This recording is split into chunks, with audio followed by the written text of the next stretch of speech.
नमस्कार दोस्तों। जैसा कि आज हम लोग पढ़ेंगे क्लास 12th और क्लास 10th में अक्सर पूछे जाने वाले केमिस्ट्री के क्वेश्चंस, जिसमें पहला हेडिंग है विकृत गंधिता। ये अक्सर पूछा जाता है एग्जाम में, क्लास 10th में भी पूछा जाता है, क्लास 12th में भी पूछा जाता है। तो ये विकृत गंधिता कहते किसे हैं? विकृत गंधिता का मतलब होता है जिसका गंध जो है असहनीय हो जाए, मतलब जिसका गंध जो है मतलब सूंघने में जो है अजीब तरह से बदबू दे, तो ये विकृत गंधिता कहलाता है। तो विकृत गंधिता की परिभाषा क्या होती है? तो प्रत्येक जितने भी खाने पीने वाली वस्तुएं हैं उसमें एक विशिष्ट प्रकार का स्वाद होता है। जितनी भी प्रत्येक कोई भी वस्तु है, अगर उसमें देखा जाए तो उसमें क्या होता है, खाने पीने वाली वस्तुओं में जो होता है एक अपना खुद का क्या होता है, स्वाद होता है। अगर वही स्वाद जो है बेस्वाद में बदल जाए, अर्थात उसका स्वाद बिगड़ जाए या उसकी स्मेल बिगड़ जाए, उसकी सुगंध बिगड़ जाए, तो उसी को क्या कहा जाता है? विकृत गंधिता कहा जाता है। तो परिभाषा के थ्रू देखते हैं। प्रत्येक खाने पीने वाली वस्तुओं में एक विशिष्ट स्वाद होती है। जैसा कि हमने बताया कि एक विशिष्ट स्वाद होती है, एक विशिष्ट स्वाद होती है। इस स्वाद और सुगंध के, अगर कोई स्वाद हो और सुगंध हो, अगर वो खराब हो जाए, यानी खराब होने की क्रिया क्या कहलाती है? विकृत गंधिता कहलाती है। अच्छा, विकृत गंधिता कहलाती है, मानते कोई वस्तु है, खाने पीने की वस्तु है, खराब हो गई है तो विकृत गंधिता होती है। लेकिन इससे बचाया कैसे जा सकता है? तो इसे बचाने का सबसे छोटा उपाय है, विकृत गंधिता के से बचाने के उपाय है कि खाने पीने की वस्तुएं हैं जो, उन वस्तुओं को रेफ्रिजरेटर के अंतर्गत रख दिया जाए तो वो खराब नहीं होती है, यानी विकृत गंधिता का गुण उसमें नहीं आता है। तो रेफ्रिजरेटर का मतलब होता है जिसको फ्रिज आप लोग सिंपल लैंग्वेज में कहते हैं।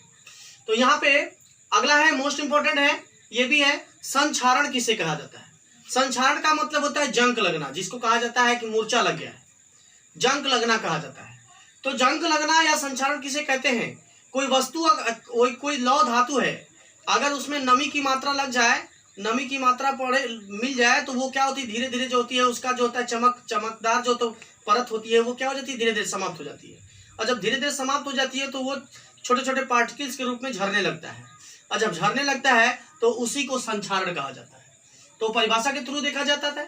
तो धातुओं का जो तल होता है, ये लिखा है आपका धातुओं का तल, यानी धातुओं का तल जो होता है वो चमकदार होता है, जिसको चमकीला कहा जाता है। चमकदार या चमकीला होता है, परंतु वायु में अगर खुला छोड़ दे उसे, अगर वायु में खुला छोड़ दें तो उस पर एक परत बन जाती है। यानी परत का मतलब होता है वही मूर्छे वाला परत जो होता है, वो नमी से परत बन जाती है, जिसके कारण उसकी धात्विक चमक क्या हो जाती है, समाप्त हो जाती है। आप कोई भी चीज नया खरीद के लेके आएंगे, कोई धात्विक चीजें होगी, लौह धातु है, तो देखोगे तो वो चमकता हुआ दिखाई देता है। लेकिन जब उसमें मूर्छा पकड़ लेता है तो वो क्या होता है, धीरे धीरे उसकी चमक क्या हो जाती है, समाप्त हो जाती है। तो धात्विक चमक जब समाप्त हो जाती है तो उसी को क्या कहा जाता है, संक्षारण कहा जाता है। या दूसरे शब्दों में देखा जाए तो जब कोई धातु अपने आसपास, जब कोई धातु है अपने आसपास अम्ल हो या नमी, नमी के संपर्क में अगर आती है, कोई धातु है अगर वो नमी के संपर्क में आती है, तो नमी के संपर्क में आते ही वो क्या हो जाती है, धीरे धीरे संक्षारित होने लगती है। और संक्षारित होने की घटना ही क्या कहलाती है, संक्षारण कहलाती है। यानी धीरे धीरे वो छोटे छोटे पार्टिकल्स के रूप में क्या होता है, बिखरने लगता है, गिरने लगता है, और जब गिरने लगता है, छोड़ने लगता है, तो उसको मूर्छा कहा जाता है, जिसको आप संक्षारण से हिंदी भाषा में कहते हैं।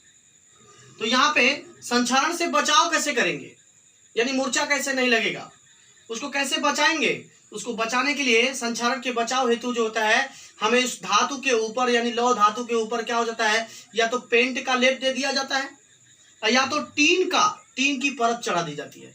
जब टीन का परत चढ़ा दिया जाएगा तो धातु संक्षारित होने से क्या हो जाती है, रुक जाती है। और जो होता है, एक अक्सर एग्जाम में यह भी पूछा जाता है ऊष्मा शोषी और ऊष्मा क्षेपीय अभिक्रिया। तो सबसे पहले हम जानते हैं ऊष्मा क्षेपीय अभिक्रिया क्या होती है। ऊष्मा क्षेपी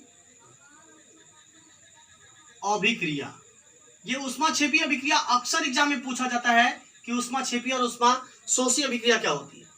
ऊष्मा, उसके नाम में ही इसकी परिभाषा छिपी है। ऊष्मा क्षेपी यानी ऊष्मा को क्या करती है, ये रिलीज करती है। यानी ऐसी अभिक्रिया, ऐसी रासायनिक अभिक्रिया, ऐसी रासायनिक अभिक्रिया जिसमें ऊष्मा निर्मुक्त होती है, ऊष्मा निर्मुक्त होती है, ऊष्माक्षेपी अभिक्रिया कहलाती है, अभिक्रिया कहलाती है। ऊष्मा निर्मुक्त होने का मतलब होता है कि ऊष्मा निकलती है। जब ऊष्मा जिसमें निकलती है तो उसी को क्या कहा जाता है? ऊष्माक्षेपी अभिक्रिया। अब ऊष्माक्षेपी का एग्जांपल देखा जाए तो जैसे यहाँ पे 2H2O ले लेते हैं, ये क्या होता है? गैसियस स्टेट में होता है, और इसकी क्रिया जो है ऑक्सीजन से करा देते हैं, ऑक्सीजन भी क्या होता है? गैसियस स्टेट में हो जाता है। तो जब इसकी अभिक्रिया कराएंगे 2H2 रहेगा और दो ऑक्सीजन रहेगा, यानी 4 हाइड्रोजन के अणु है, यहाँ पे 2 ऑक्सीजन के अणु होते हैं और ये आपस में क्रिया करते हैं, तो ये क्या बना देंगे आपके? 2H2O, जिसको लिक्विड कहा जाता है, जल कहा जाता है। अब फिर दूसरा हेडिंग है, अब ये जल तो बनेगा लेकिन उसके ऊपर जो होता है ऊष्मा भी निर्मुक्त होती है, यानी ऊष्मा भी निकलती है। तो वो ऊष्मा कितनी निकलती है? तो 13.8 किलो कैलोरी निकलती है। कितना निकलती है? तो 13.8 किलो कैलोरी ऊष्मा जब निकलती है तो इसको कहा जाता है कि ऊष्माक्षेपी अभिक्रिया है। इसी प्रकार देखा जाए, ये भी आपके लिए इंपॉर्टेंट होता है, जिसको ऊष्मा शोषी अभिक्रिया, ऊष्मा शोषी अभिक्रिया। अब ऊष्मा शोषी अभिक्रिया किसे कहते हैं? ऐसी रासायनिक अभिक्रिया, जस्ट इसी का उल्टा, यानी ऐसी रासायनिक अभिक्रिया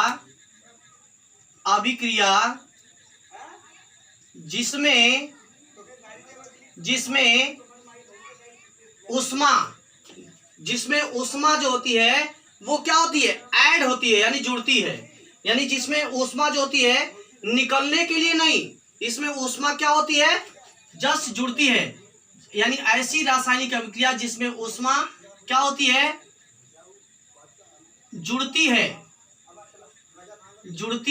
है, या कह सकते हैं सिंपली भाषा में कि ऊष्मा जिसमें जो क्या होती है? अभिकारक से जुड़ती है, यानी ऊष्मा जुड़ती है या ऊष्मा जो होती है ऊष्मा से क्रिया करती है, तो ऐसी अभिक्रिया को जुड़ती है, तो ऐसी अभिक्रिया